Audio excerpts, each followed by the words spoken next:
Good morning বন্ধুরা, welcome back to my channel. আশা করি সবাই খুব ভালো আছেন আর সুস্থ আছেন। আমিও মোটামুটি ভালোই আছি এখন।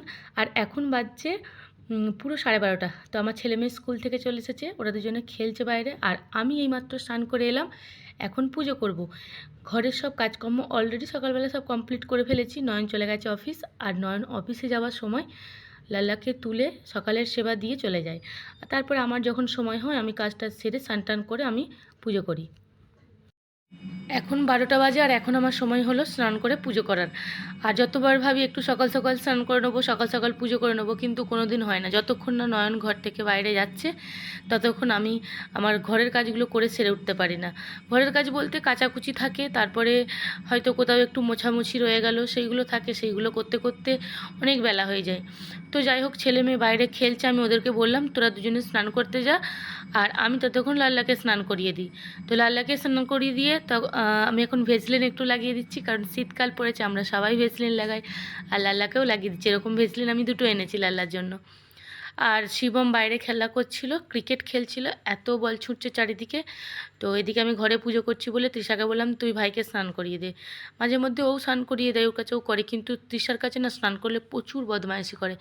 ওর কথা তো একটা শোনেও না, ওপর সে চিল্লাবে, বাথরুমের ভেতরে চেঁচাবে, জল ছুঁড়বে, নানান রকম বিরক্ত। তো যেই কারণে ওদের দুজনকে একটুখানি আওয়াজ দিতে হচ্ছে যে স্নান করে। ওরা দুজনের ভিতরে স্নান করছে, আমি কিন্তু বাইরে থেকেই আওয়াজ দিচ্ছি যে বদমাইশি করবি না, আমি গেলে মারবো। তো এরকম সব দিকে লক্ষ্য রাখতে রাখতে আমাকে পুজোটা সারতে হচ্ছে। তো চলুন পুজো করে নিই। পুজো করে নিয়ে তারপরে আবার আরেকটা কাজ আছে, খুব মূল্যবান কাজ, যেটা করতে হবে আমাকে আজকে। বহুদিন ধরে ভাবছি করব করব, কিন্তু করা হয়নি কো। তো আজকে আমি সেই কাজটা করব, হ্যাঁ।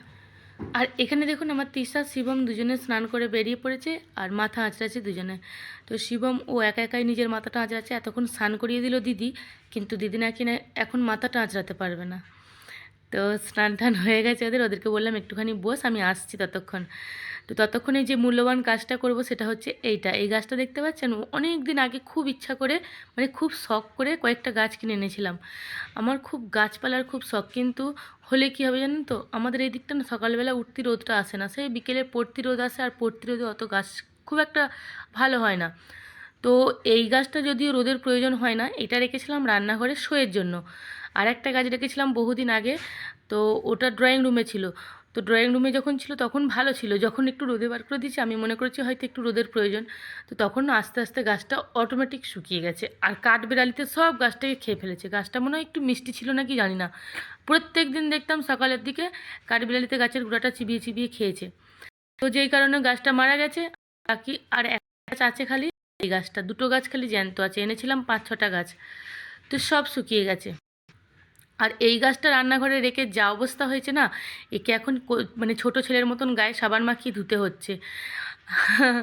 যারা রান্নাঘরে এইসব গাছপালা রাখেন না, তারা আমাকে একটুখানি কমেন্ট করে বলবেন যে কীরকমভাবে যত্নে রাখে। আমি তো বাপরে, আমার যত্ন দেখেছেন, একদম ইউনিক স্টাইলের যত্ন। মানে বড় বড় পাতা গাছটার, তো তেল চিটে এত হয়ে গেছে। তো আমাকে এখন মনে হলো যে এটাকে একটুখানি সাবান দিয়ে রগড়াতে হবে, তাহলে হয়তো এই তেল চিটেগুলো চলে যাবে। তো কচি কতগুলো পাতা গজিয়েছে অনেক দিন আগে, জানেন তো, আমি এই রান্নাঘর থেকে বাইরে বার করে দিয়েছি তেল চিটে পড়ে যাচ্ছে বলে। তো সেই দিন থেকেই আমি ধোবো ধোবো করছি, তো ধোয়ার আর সময় পাচ্ছি না।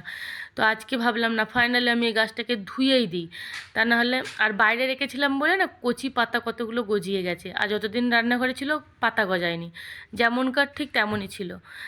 ওই জন্য বলে রোদের প্রয়োজন যে কোনো গাছের, ভালে সে রোদ না হলেও বেঁচে থাকবে, কিন্তু রোদটা অবশ্যই দরকার। তো রোদের জন্য 3-4টে গাছ পাতা বেরিয়ে গেছে, আর বড় বড় যে পুরনো পাতাগুলো ছিল ওগুলো যেন বেশি কালো হয়েছিল। তো সেইগুলোকে এখন ঘষে ঘষে ঘষে ঘষে আমি সাফ করলাম। তো দেখুন কি সুন্দর পরিষ্কার হয়ে গেছে না, একদম ছোটো ছেলেকে সাবান মাখিয়ে দিলে যেমন হাত চকচক করে, ঠিক আমার গাছটাও তেমন চকচক করছে। তো চারিদিকে মাটি মাটি হয়ে গেছে, একটুখানি ধুয়ে দিচ্ছি। আর এই গাছটাকে আবার দেখি রান্নাঘরে রাখার চেষ্টা করব। এই দেখুন একদম চকচক করছে, নাই? এই ব্যাক ক্যামেরায় দেখেছি, খুব সুন্দর লাগছে। রান্নাঘরে রাখলে বেশ ভালোই লাগে, খারাপ লাগে না। কিন্তু এই তেল চিটের জন্য না বিরক্ত হয়ে গেছিলাম কয়েকদিন আগে। তো এখন সেটাকে নিয়ে রান্নাঘরে রেখে দিই। চলুন দেখুন কত সুন্দর লাগছে আজকে। এখন আমি অন্য জায়গায় রাখছি, পরে আবার ঠিক জায়গায় রাখবো। তো এখানে দেখুন শিবমের আবারও শুরু হয়ে গেছে ক্রিকেট খেলা। আর আমি দেখছি দুজনে দুদিকে দুটো গামছা, ভিজে গামছা সোফার উপরে একটা আর বিছানার উপরে একটা রেখে দিয়েছে। এত করে বলি যে সোফার উপরে আর বিছানার উপরে ভিজে গামছা রাখবি না, তবু সেটাই করবে। আর শুধু বাচ্চা বলে নয়, বুড়ো মানুষও করে, মানে ওর বাবাও করে এটা। তো আপনাদেরও হয়তো বাড়িতে এই জিনিসটা হয়ে থাকে, আমি দেখি প্রায় বাড়িতেই ওই গামছার মানে ভিজে গামছা নিয়ে বিছানার উপরে তুলে দেওয়া। তো যাই হোক, ওদের দুজনকে বললাম যে চলাই খেতে দিই। আর আজকের তরকারি আমি সেরকম কিছু রান্না করিনি কো, কারণ বাচ্চারা কালকে রাত্রিবেলা একটু রিচ খাবার খেয়েছিল।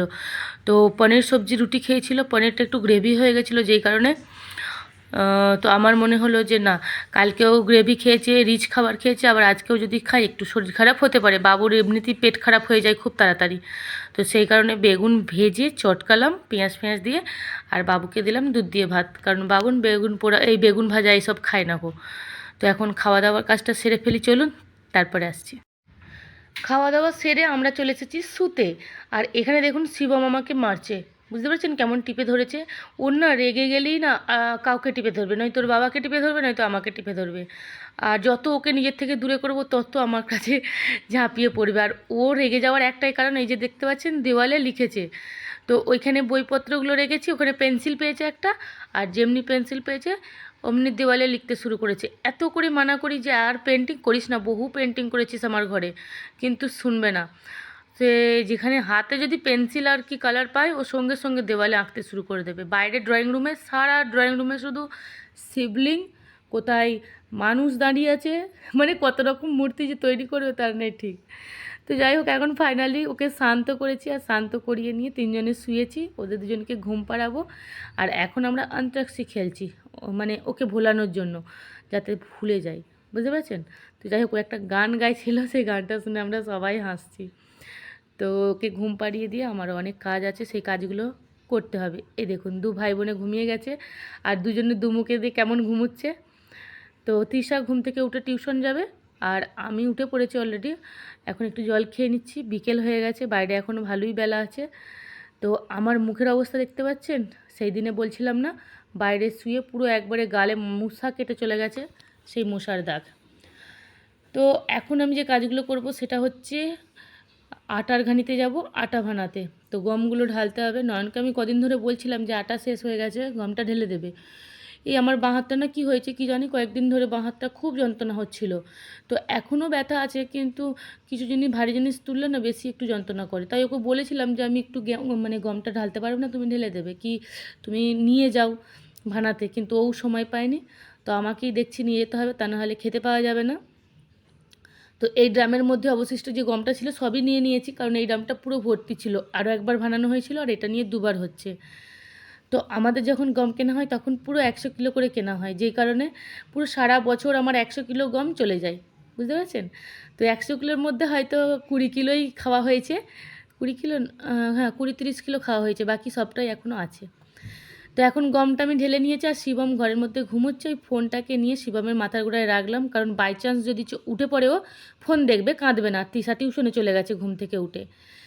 তো আমি এখন গমটা নিয়ে যাচ্ছি বানাতে। তো চলুন, এত ভারী না, পুরো 10 কিলো আজকে হয়ে যাবে, কারণ প্রত্যেকবারে আমি 8 কিলো করে নিয়ে যাই। এবারে একটু বেশিই আছে দেখছি, মানে আবার ভাবছি অল্প কটা কোথায় রাখবো, ঢেলেই নিই। তো আমি নিচে চলে এসেছি গাড়ির মধ্যে, এখন আমি চলে যাব। গম নিয়ে নিচে তো চলে এলাম, কিন্তু দেখি গাড়িতে স্টার্ট লাগে কিনা, কারণ কয়েকদিন গাড়ি চালানো হয়নি, এখন স্টার্ট লাগতে ভালোই বিরক্ত হবে। তো চলুন বন্ধুরা, আজকের ভিডিওটা আমি এখানে রেখে দিচ্ছি, আবার আসছি নেক্সট ভিডিওয়।